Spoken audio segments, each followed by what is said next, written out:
Today's sales strategy, Charitable IRA. Hi everyone, I'm Steve Savant, host of the daily talk show, Let's Get Down to Business. And I'm Don Prenz, Senior Advisor to Insmark. Well, Don, what are we talking today in our sales idea?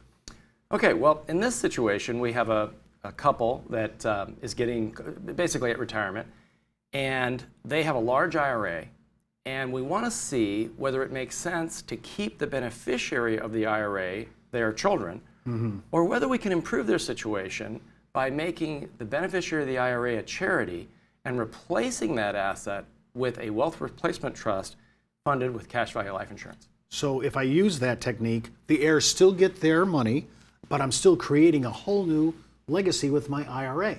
And there's some tax advantages to this? Yeah, the goal is to make sure that the heirs get as much or more money than they would have gotten, and at the same time, create a large endowment for a favored charity. Well, Harold and Martha are 65 and 60. Their current net worth is a little over $5.5 million, which includes the IRA we've been talking about, valued at about $1 million. Based on their taking required minimum distributions, beginning in 5 years, their IRA is expected to grow almost to $1.6 million by their mid-80s and gradually reduce thereafter due to the accelerated RMDs.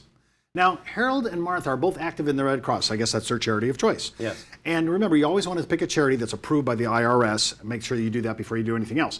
But remember, one of the key reasons why Bob Ritter brings this up in this blog is because most advisors do not ask their client, do you have a charity or a foundation you'd like to go forward? This is really key. Most every time we bring this up, almost everybody says, I would like to do something.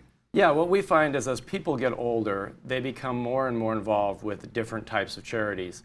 And if you ask that question, more often than not, they're going to want to help them when they ultimately die, if they can, without it being too much of an impact to their net worth and what they pass on to their kids. Well, let's look at a little bit of what they're doing here. They're taking the charitable IRA approach, $1 million of increasing death benefit on a second-to-die insurance where you have 2 lives on 1 contract, and they're going to use that in a wealth replacement trust, and the annual gifts are only going to be $14,000, which I find is extraordinary at that price tag. Yeah, it's really amazing. And now let's check out this table. Tell me what's going on here. Well, by using the $14,000 annual gifts and buying the life insurance in the wealth replacement trust, what we're doing is comparing what the heirs would receive from the IRA fully taxable against what they would receive from the wealth replacement trust, the irrevocable life insurance trust, non-taxable. And as you see at age 65 and 60, they've got $1 million taxable and $1 million non-taxable with the wealth replacement trust. And you can see the different ages. For example, at 80 and 75, we have $1.6 million taxable if they kind of keep what they currently have versus $1.3 million of tax-free with the wealth replacement trust. And all the way out, let's go to the very last one. At 95 and 90, with the current plan, no wealth replacement trust, they'd have $1.2 million taxable versus $1.7 million to the heirs tax-free. Now keep in mind, as we were going down through this table, I noticed, well, in the earlier years, if you would have taken the 1.6 taxable versus the shorter version or the smaller amount of tax-free, 1.3, remember that still could have won depending upon their bracket and their estate. Absolutely. So keep in mind that there is going to be a crossover year somewhere in their life expectancy where they will win hands down tax-free. But even in the earlier years when it looks a little short, once I do the math, it doesn't really make sense. And remember, if these people are anywhere near preferred or better, they're going to be out here in the 90s to the late 90s. Well, if you look at the line of what the heirs receive on an after-tax basis, if you run those calculations, they're either as good or better off in all years. I love that. Now, remember, what we did was you did a summary result here. We took both strategies, including Harold and Martha, with $150,000 of after-tax cash flow, indexed again at 3%. The gifts to the trust for the life insurance premiums were $14,000. Again, I find that extraordinarily cheap for what they're going to get out of this.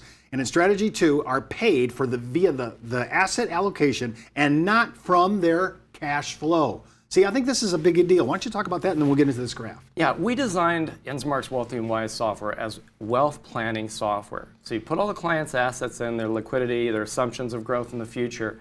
And what we're a very big believer in is nobody's going to make gifts to fund a wealth replacement trust if they're worried about running out of money.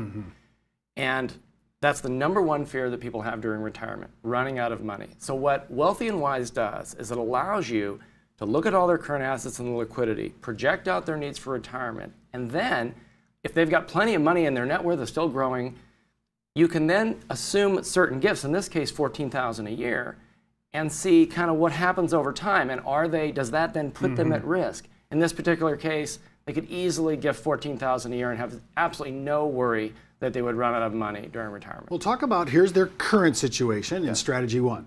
Here's their current situation where they keep the beneficiary of their IRA, their kids, and here we have $433,000 of transfer taxes, tax on the IRA at their death, and the heirs receive $9.2 million, which is the green portion. Now in strategy 2, we're including the charitable IRA option. That's right. In strategy number 2, we are doing a couple things. First is we're changing the beneficiary from the kids on the IRA, the $1 million IRA, to the charity, the Red Cross in this case. We're also forming a wealth replacement trust, an irrevocable life insurance trust, and funding it with the $14,000 annual premiums.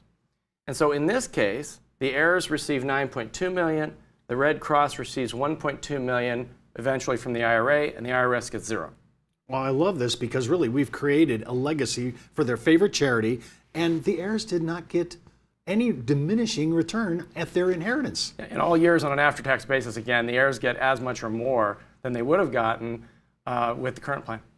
Now let's do a little redux here on this graph below. And again, this is the power of looking at Wealthy and Wise and showing how it reduxes this. Walk us through it. Yeah, this is the Wealthy and Wise comparison graph, which is one of the most powerful graphs the program produces. And it's exactly what I'm saying. Strategy 1 is the current plan. Strategy 2 is where we make the Red Cross the beneficiary of the IRA. And as you can see, the net worth to heirs is, well, we're better on an after-tax basis in the early years, and it's essentially the same throughout life expectancy. So if the heirs get the same amount, and I've created a huge boon for the charity, which in this case was the Red Cross, everybody wins. Everybody wins. Now, let's talk about this, walk through the key takeaways from this strategy. And I think these are great closing talking points when you're talking to a client. While the dollar value of their inheritance is similar, the heirs are better off with strategy 2 due to the favorable tax treatment of tax-free life insurance in the trust compared to staying with their traditional tax-deferred IRA. The Red Cross ultimately benefits even the more because now they've just created $1.2 million worth of death benefit. And lastly, this is all accomplished through the Fontaines having the retirement cash flow they desire while also maintaining an increasing level of net worth as shown in the graph below. This is the power again of looking at Insmark's Wealthy and Wise and how this can demonstrate the power of life insurance and in this case, a second to die. Today's sales idea is brought to you by Ash Brokerage, the practice enhancement company. And by Insmark, the most widely used software when it comes to strategies and presentations using cash value life insurance.